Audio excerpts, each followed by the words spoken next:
এই মুহূর্তে Trinamool Congress press conference করছে, সরাসরি আমরা চলে যাব সেখানে। মাননীয় অর্থমন্ত্রী, আমাদের সিনিয়র লিডার, মহিলা সভাপতি শ্রীমতী চন্দ্রিমা ভট্টাচার্য, আমরা যে কারণে আপনাদের আজকে এখানে ডেকেছি তার মূল যদি কথাটা বলতে হয় তাহলে দেখা যাচ্ছে যে অভিষেক ব্যানার্জি একটা ওপেন চ্যালেঞ্জ দিয়েছিলেন। এখন ৭৬ ঘন্টা পার হয়ে গেল, ভারতীয় জনতা পার্টি তার কোনো উত্তর দেয়নি। অভিষেক ব্যানার্জি বলেছিলেন যে মিথ্যাচার করার জন্য কেন্দ্রের বিজেপি সরকার জনগণের টাকা নষ্ট করছে। আমি অভিষেক বন্দ্যোপাধ্যায় বিজেপি নেতৃত্বকে আমার সঙ্গে মুখোমুখি তর্কে বসার চ্যালেঞ্জ জানাচ্ছি। পাশাপাশি 2021 সালে রাজ্যের বিধানসভা পরাজয়ের পর থেকে আবাস যোজনা এবং 100 দিনের কাজের মতো প্রকল্পগুলিতে যদি কেন্দ্র 1 পয়সাও বরাদ্দ করে থাকে তাহলে তার শ্বেতপত্র প্রকাশ করার চ্যালেঞ্জ জানাচ্ছি। এর কোনো উত্তর আমাদের কাছে আসেনি, বরং বিরোধী দলনেতা তিনি একটা টুইট করেছেন। টুইট করে দেখিয়েছেন যে 21-22 সালে 16-17 টাকা 687 কোটি, তাই তো 687 কোটি টাকা কেন্দ্রীয় সরকার বরাদ্দ করেছে। তো সেটা তো আমরা, উনি যেটা টুইট করেছেন সেটা তো আমরা আগেই অ্যাকনোলেজ করেছি। প্রশ্নটা 18 সালের টাকা 21 সালে এই নির্বাচনের আগে অবধি মেটানো হচ্ছে।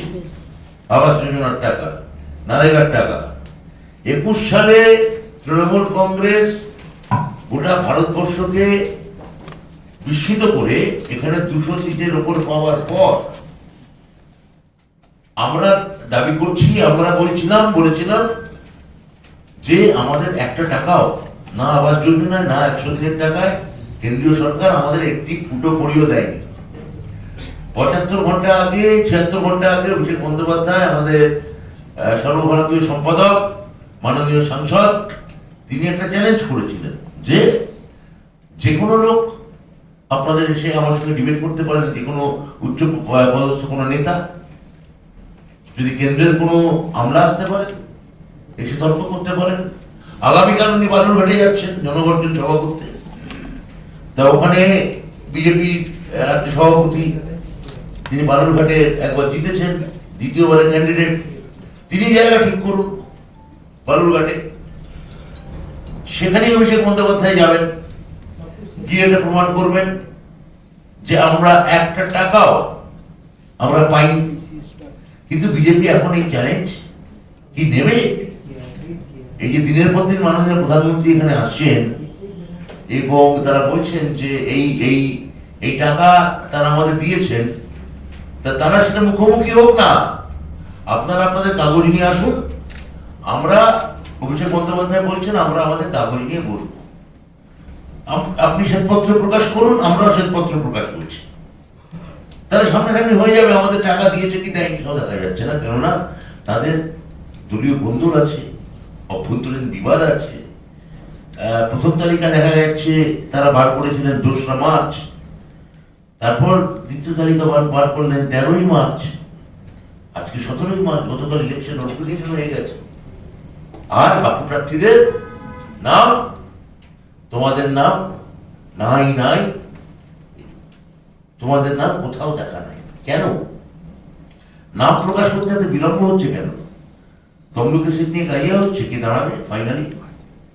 হ্যাঁ, না দমদমে, নাকি উত্তর কলকাতায়? তা এইগুলো আপনাদের অভ্যন্তরীণ ব্যাপার। আপনারা বলেছিলেন যে আপনাদের 42 তালিকা প্রার্থী রেডি আছে, ভোটের নোটিফিকেশন হবে কি আমি সঙ্গে সঙ্গে বার করে দেবো। তা প্রার্থীদের নাম দিন, আমাদের সঙ্গে ভোটে লড়তে আসুন, নির্বাচনে সব ঠিক হয়ে যাক। দেখা যাচ্ছে নাই, তোমার দেখা নাই। এটাই আমাদের কথা। আর একটা কথা আমি খুব পরিষ্কার করে বলতে চাই, চন্দ্রিমাদি বলবেন, সেটা হচ্ছে যে মানুষ কার উপর বিশ্বাস করবে, মানুষ কাকে বিশ্বাস করবে? মাননীয় প্রধানমন্ত্রী তার গলা সর্বত্র গণমাধ্যমে বাজছে মোদির গ্যারান্টি, মোদিজি কা গ্যারান্টি। তা এই গ্যারান্টির যেগুলো একটু মিলিয়ে দেখা যাক। মাননীয় প্রধানমন্ত্রী বলেছিলেন যে 2022 সালের মধ্যে কৃষকদের আয় আমি দ্বিগুণ করে দেবো। 20 সালে এটা উনি বলেছিলেন, উনি ব্যর্থ হয়েছেন। উনি এখন আপাতত যেটা কৃষক বিদ্রোহের পর দিল্লিতে আবার নতুন করে কৃষক বিদ্রোহ শুরু হয়েছে, তো তখন হিসাব করে দেখা যাচ্ছে যে 2028 সালে এটা ওই কৃষকদের আয় দ্বিগুণ হতে পারে। প্রত্যেক দিন দেশে এখনো উত্তর ভারতে 30 জন করে কৃষক আত্মহত্যা করছে। আর দিদি তিনি এসব বলেননি, এরকম সরাসরি কোনো গ্যারান্টির কথা বলেননি, কিন্তু দেখা যাচ্ছে তিনি এতটাই কৃষি এবং এই ধরনের কৃষিগত কাজ যারা করে থাকেন তাদের পক্ষে এতটাই যে দেখা যাচ্ছে যে আমাদের রাজ্যে আয় তাদের 3 গুণ ইতিমধ্যে বেড়ে গেছে। এই মুহূর্তে তাদের আয় 91,000 টাকা থেকে বেড়ে 2.9 লক্ষ টাকা বছরে। মোদী সারাদিনে 67 লক্ষ শিশু তারা জাস্ট একবেলা খাবারও পায় না। নামকা ওয়াস্তে একবেলার একটা খাবার হয়তো জোটে, পরিসংখ্যান সূচক বলছে। আর আমাদের এখানে দারিদ্র হ্রাস পেয়েছে। বিহারে বহুমাত্রিক দারিদ্র সূচকের নিচে বসবাসকারী মানুষের হার, মাল্টিডাইমেনশনাল পভার্টি ইন্ডেক্স, তার হার এই মুহূর্তে বিহারে 34%, উত্তরপ্রদেশে 23%, মধ্যপ্রদেশে 21%, আসামে 19%, বাংলায় 12%। তাহলে মোদীর জমানায় দেখা যাচ্ছে যে 25 বছরের কম বয়সের মধ্যে গোটা ভারতবর্ষ 10 জন গ্রাজুয়েট স্নাতক, তার মধ্যে 4 জন বেকার। আর আমাদের এখানে অক্টোবর 2023-এর অক্টোবর ডিসেম্বর এই 3 মাসে বেকারত্বের হার গোটা ভারতে যেখানে 9%, বাংলায় 6%। বাংলার মধ্যে 2 কোটি মানুষের কর্মসংস্থান আমরা করতে পেরেছি। তাহলে নারীর ক্ষমতায়ন নিয়ে শুধু ফাঁকা বুলি পড়ে গেছে, বড় বড় কথা বলে গেছেন। বেটি বাঁচাও ফান্ডের শুধুমাত্র 80% চলে গেছে খালি বিজ্ঞাপনী প্রসাধনীতে, মুখ ঢেকে যায় বিজ্ঞাপনে, কাজের কাজ কিচ্ছু হয়নি। আর আমাদের এখানে আমাদের রাজ্যে 2 কোটির বেশি মহিলা এই মুহূর্তে লক্ষ্মীর ভান্ডার পাচ্ছেন, কন্যাশ্রী স্কলারশিপ পাচ্ছেন 87 লক্ষ মেয়ে।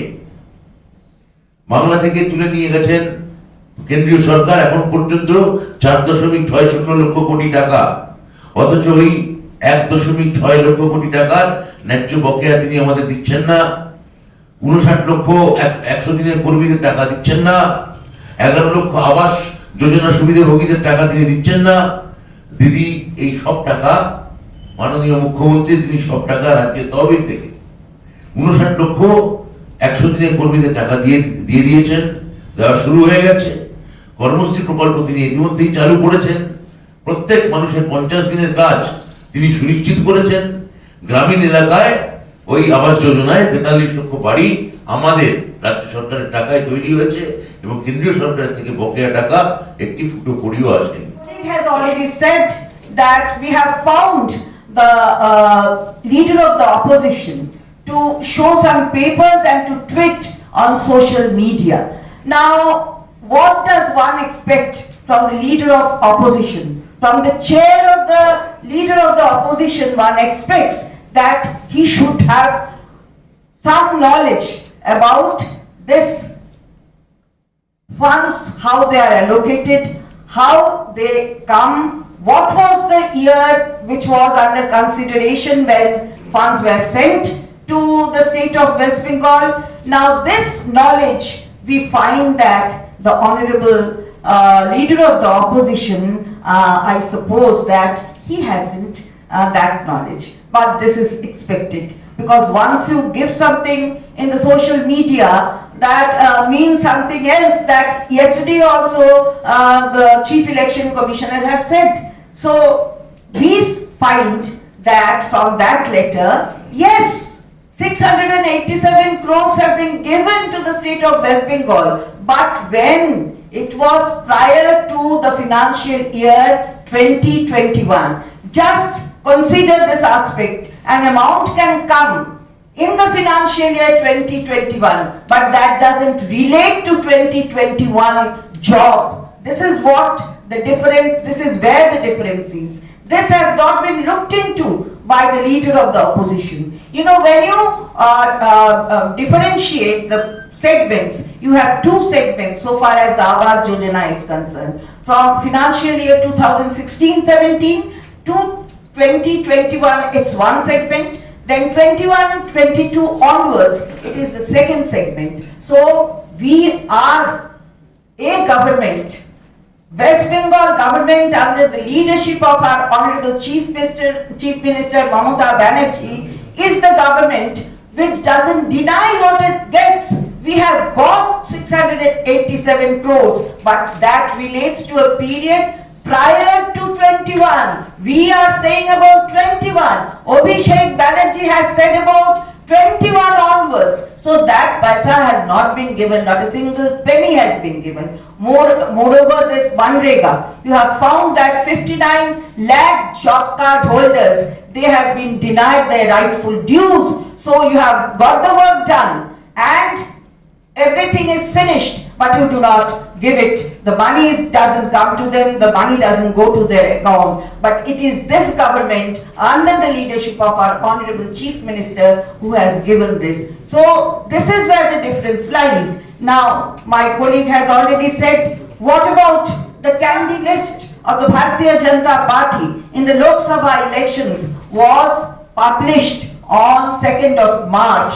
The next list was published the 13th March, and today we are on the 17th of March. What do we find? We find that no list yet has been given. So they are under some confusion. So far as the 42 seats are concerned of this state, only in the first list 20 seats have been declared, and that too, if you see, Asansol candidate has withdrawn. So 19 seats. The rest, nothing about that till now. So they are under a confusion, as my learned colleague has told you all about this. So confusion or quarrel? Yes, what they are doing actually quarrel and many things.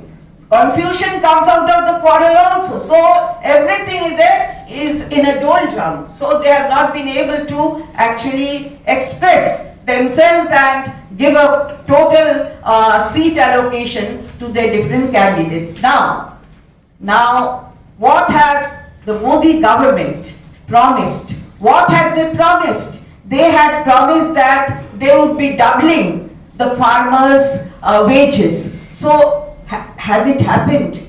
Has it happened? Is it the real state of affairs? We are asking this question to the Modi government, because if the rates as it persists today, if that rate is given to the farmers, it will take 2028 for them to get their wages doubled. And if you compare to that, as my colleague has already said, Mamata Banerjee has not to give any guarantee or say anything. She knows that this country as a whole is an agri-based country. We are an agri-based country, and the farmers, they have to be given priority.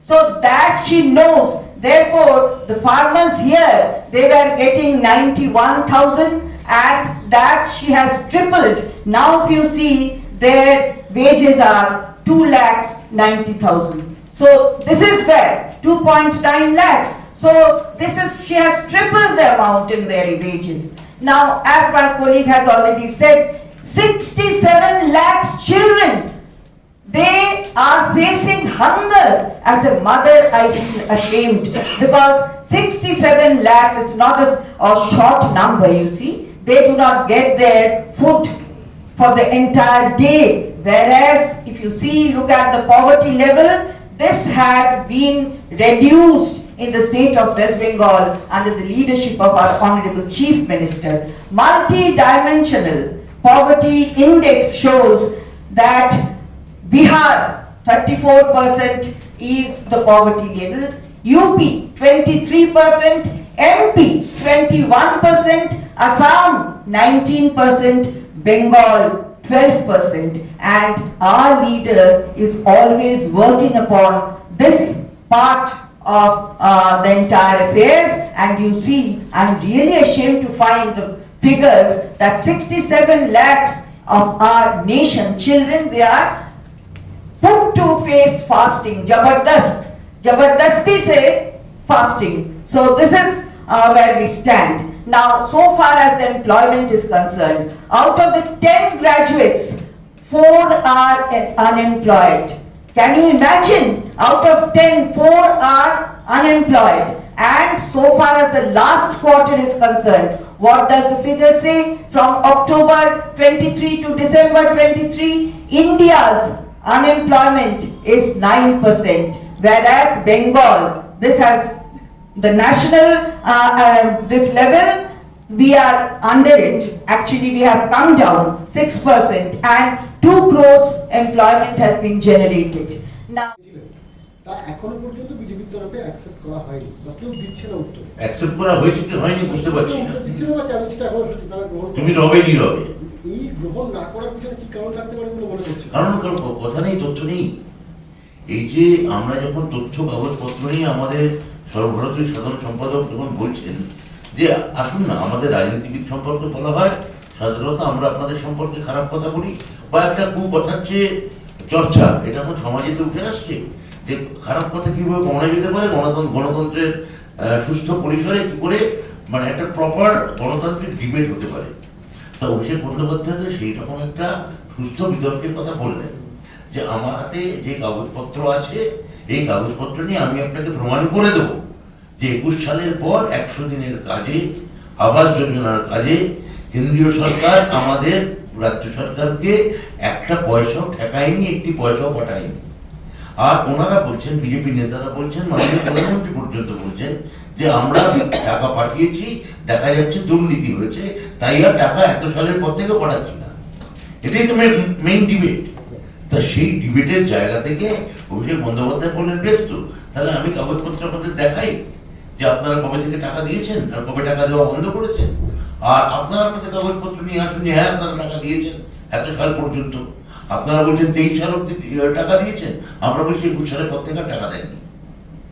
তা এই কাগজ দেখিয়ে একটা যদি দুই পৃথক রাজনীতির লোক কেন্দ্র এবং রাজ্যের তরফ থেকে যদি গণমাধ্যমের সামনে যদি একটা এরকম একটা সালিশি বলুন বা বিতর্ক সভা বলুন যদি হয়, তো সেটা তো একদিকে যেমন রাজনীতিবিদদের সম্পর্কে মানুষের এক ধরনের মানে পারসেপশনও বিল্ড আপে সাহায্য করবে যে এরা যে পরস্পরের বিরুদ্ধে খালি গালমন্দ করে না, এরা তথ্য পরিসংখ্যান ডেটা নিয়ে পরস্পরের সঙ্গে তর্ক করে। কিন্তু আমরা যেখানে গণতন্ত্রর স্বার্থে সামনে কাগজপত্র নিয়ে আমার নেতা অভিষেক বন্দ্যোপাধ্যায় বসতে রাজি আছেন, সেখানে কেন জানি না বিজেপি নীরব, বিজেপি নিশ্চুপ এবং বিজেপি এমন একটা ভাব করছে যে এই ঘটনাটা যেন ঘটেনি। বিরোধী দলের নেতা আমিও বলেছি, আমার সহকর্মী চন্দ্রিমা ভট্টাচার্যও বলেছেন যে টুইটটা করেছেন সেটা 16 থেকে 21 সালের সেগমেন্টের টাকা, তো সেটা তো আমরাও অ্যাকসেপ্ট করছি, সেটা তো আমরাও একমত যে 21 সাল অব্দি আমাদের টাকা দেওয়া হয়েছে। তা আমরা তো বলছি তারপর থেকে। তা সেইটা যদি একটা কেন ওনারা করছেন না, তার মানে ওরা গালাগালের প্রতি আস্থাবান, উৎসাহের প্রতি বেশি আস্থাবান। ওদের গালাগাল দিতে ভালো লাগে, গালাগাল দিয়ে কুলকুচি না করলে, খারাপ শব্দ দিয়ে কুলকুচি না করলে ওদের পেটের ভাত হজম হয় না। ওরা গণতন্ত্রে বিশ্বাস করেন না, ওরা পাবলিক ডোমেনে একটা দুটো দলের মধ্যে সরাসরি তর্ক বিতর্ক হোক, সুস্থ তর্ক বিতর্ক হোক, এটা ওরা চান না, খেউড়ে আস্থা রাখেন। তো এটা ছাড়া কি বা বলতে পারি। আমার সেকেন্ড